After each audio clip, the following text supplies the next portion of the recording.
Hey guys, I'm Anna, and today I'm going to show you how to fix Webster Bank mobile app not working. So first of all, you need to make sure you're running the latest version of the app. Open up App Store on your device, and then tap on this search icon in the bottom right corner. Then search for the Webster Bank app, and if you see this update button right next to the app name, simply tap on it to make sure you're running the latest version of the app. But if you still encounter this issue, then you need to clear App Cache. Go to your device settings and then scroll all the way down to General and tap on it.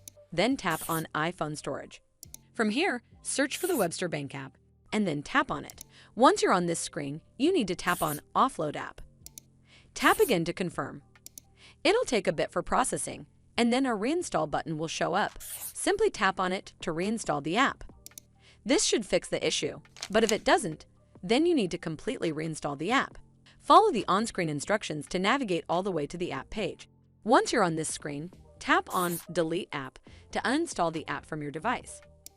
Once uninstalled, you need to open up App Store and then search for the Webster Bank app right over here in the search bar, and then click on this Get button to install it back on your device. Hopefully this will fix the issue, and if it did, then make sure you give this video a super thanks by clicking on this heart icon to help support the channel, and don't forget to hit that subscribe button. We'll see you in the next one.